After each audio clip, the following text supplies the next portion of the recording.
Hello, hello, welcome to the channel. Today we are going to be taking a quick look at what my plan for Adventures in Aeldia is for 2026, how we got there, what it looks like, etc. So let's jump right on in. So this is what it looks like so far. Yes, there's a lot of dots. So one second. So let's look at Elellanus first. So this year, Elellanus took this mauve path. And Kira took this sort of mint green path over here and ended up in completely opposite ways. My goal was to have as little overlap as possible. I wanted them to have completely different prompts, go to completely different locations, to sort of explore more of Aeldia in general. And not necessarily like be friends together to go on adventures. I wanted my journals to look different. Maybe that was a bad choice, but I also enjoyed the fact that I was not doing the same prompt twice every month, because a lot of times if I'm, when we're doing anything for Aurelium, everything is duplicative because of the fact that I have two characters. It wasn't in, say, the actual semesters because they have completely different callings and all of that jazz. But when it's challenges and minis and things like that, it ends up being two of everything. So maybe I shouldn't have done two characters, but I'm in for now. The only way I would be able to do that is to choose one, whichever is my favorite, and then to come back to the other one at another time. And I don't know that I can choose a favorite, so I'm going to attempt to not and do them both. So anyway, so you can see they went completely different ways. This is the lighter. And so I wanted to do something similar this year. But opposite sides of the math. So like if you went this way, now you're going this way, and if you went this way, now you're going this way. So you can kind of see how that looks. So for Elellanus, we went down here, which nothing last year overlapped. So you can kind of visually see that. But for Kira, in order to get down here, I needed to start in the same place I'd already started last year. So I do have 3 prompts that I am duplicating going into next year, but the majority of them are different generally. There are still some that I will have not done after 2 years with 2 characters. For example, 11B, 7A, and then this little D and E squiggle over here, and 7C and 11F and 11G.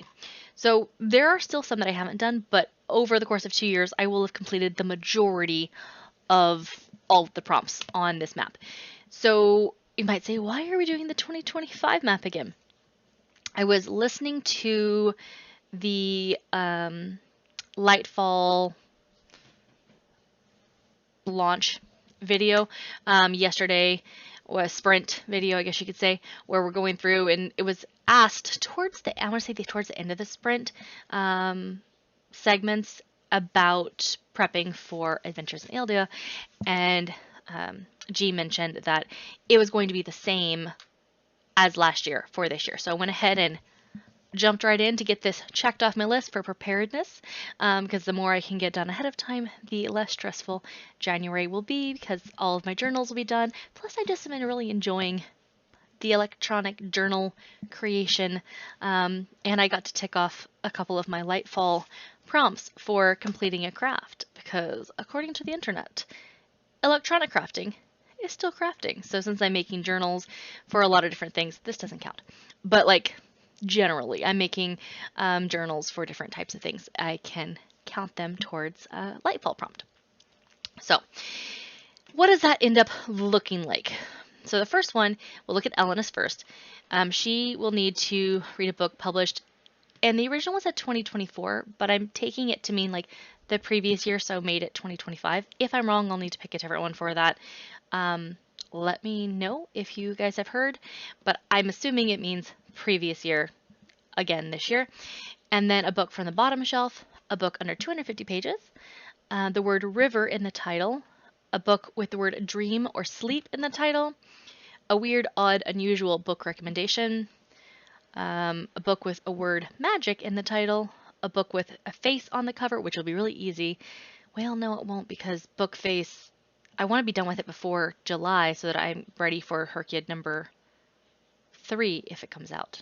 We will see, right? I assume there's going to be a Hercule 3. We won't know till it actually gets launched. But yeah, I guess I'll have to pick 2 books with faces. Not difficult, right? Read a book with a purple cover. Read a book with a cover in your favorite color, which would be pink, in case anyone's curious. I mean, my office is pink. Most of my journals that are not like themed a specific like according to somebody else's graphics are pink. My fave color. You don't get to see a lot of stuff here, but like most of my stuff is pink. It's the theme. Anywho's, and then fantasy book, easy breezy, and a book you've heard is humorous. So that will be Elellanus. Now, I'm not going to plan all my books for the entire year. I thought about doing it and then decided that was a poor choice because I didn't realize until I believe about halfway through the year that this even existed because I joined during the fall semester and then did spring later and caught up with Adventures in Aeldia, etc. But I think that I have planned the entire year all at once. I would be kicking myself because books that I want to read, I'd be waiting all the way till the end of the year to read, and then books that I may want to fit in that I've heard about later in the year, I wouldn't be able to fit in because I have to fit in something here. So I think I'm going to do like a quarter at a time, and I went ahead and popped on the books that I'm going to do for January before I started, just because, well, those ones had to be picked out because I had to be able to get them from the library already, and they are going to be fitting into other places in challenges, etc. So I'm trying to double up when possible. It's not always possible, but I did need to put these on hold. So for Elellanus, book published in 2025, I ended up choosing Shadowface, which is dark romance. I know very little about it, but I picked it specifically because it was published in 2025 and it fit a dark romance requirement for a different challenge. Then a book from the bottom shelf. I don't actually have anything that is a book on the bottom shelf of my shelf right now that is storing makeup cases for when I go to performances and things. I can throw all of my stage makeup into them. I've got one that's larger for if I'm doing makeup for not necessarily for other people, but I'm carrying other people's things, like if maybe I'm helping with the glitter or if I'm helping with applying lashes or whatever the case may be. I've got the bigger one here, and then the tiny one or smaller one that I take with me for like nearby trips. If it is a travel in an airplane trip, I can't take either of them with me, and I end up carrying. It doesn't matter. You know what? It doesn't matter. But there's nothing there. So the first one that actually has books on it is mostly cookbooks because I don't have space in my kitchen for them. On the whatever side, the left side, and then on the right it is a lot of self-help books and things that I have purchased over the years that I may like, mostly self-help, but there's a couple other things on there. So I think I've read most of them, but I have not read Die with Zero. I went through and put the books that I haven't read in here. So there you go. Die with Zero from the bottom shelf. And then a book under 250 pages. Ooh,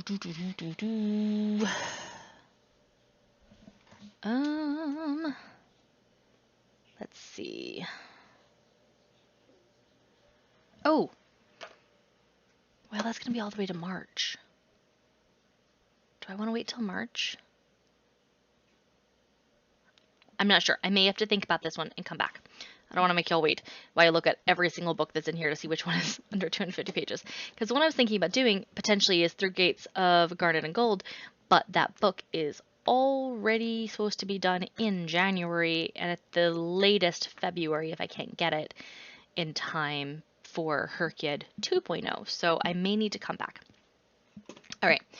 Pop over to Kira. Kira needs to also have a book published in 2025 because all of the ones are the same.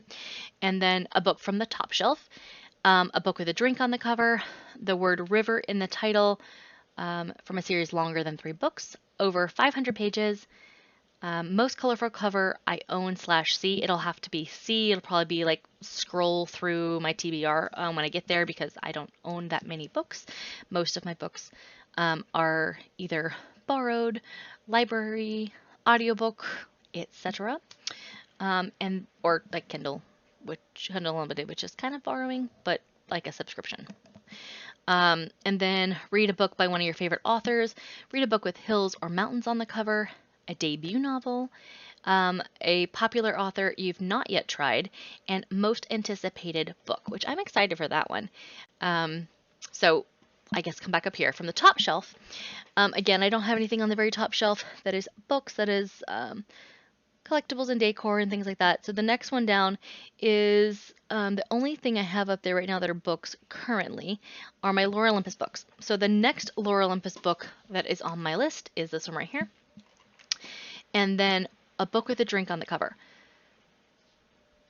I think I have one for Herkied that was for my... it was for one of the... I think it was Spiffbo. It was like in a bar, D&D-ish themed. Where are you?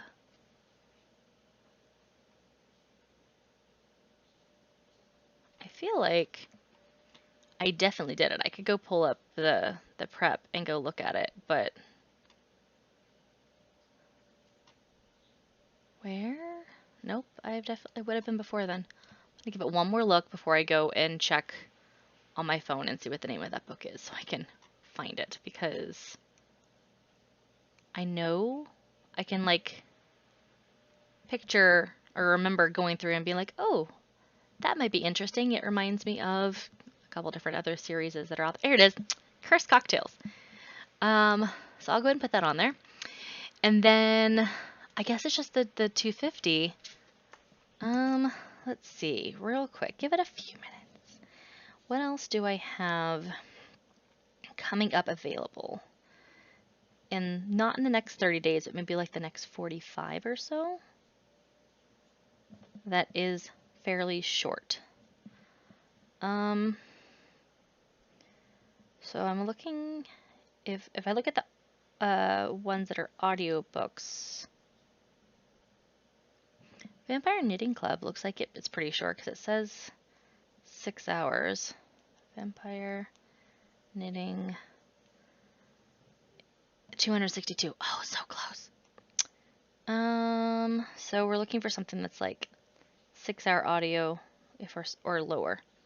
First Unicorn Rider. I haven't read that one. It was recommended in a...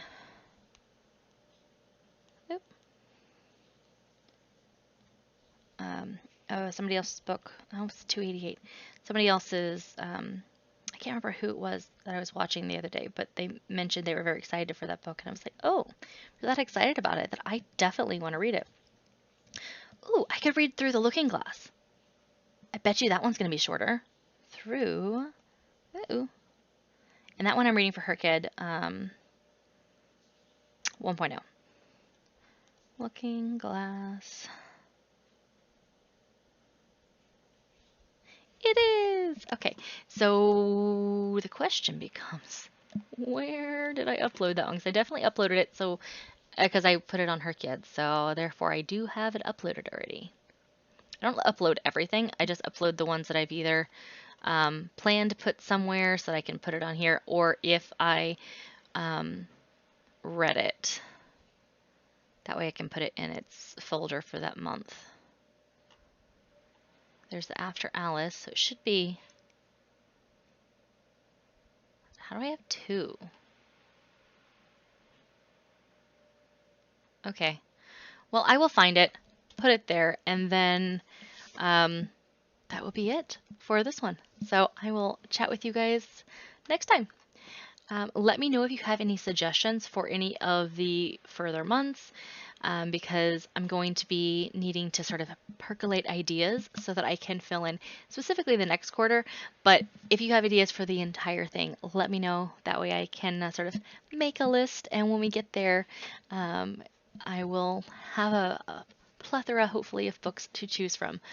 This is a fun one and it's an easy one. I try to use things from other challenges or things that just sound fun as I'm going through the year when I plan them. So I will chat with you guys later. Have a good day. Bye.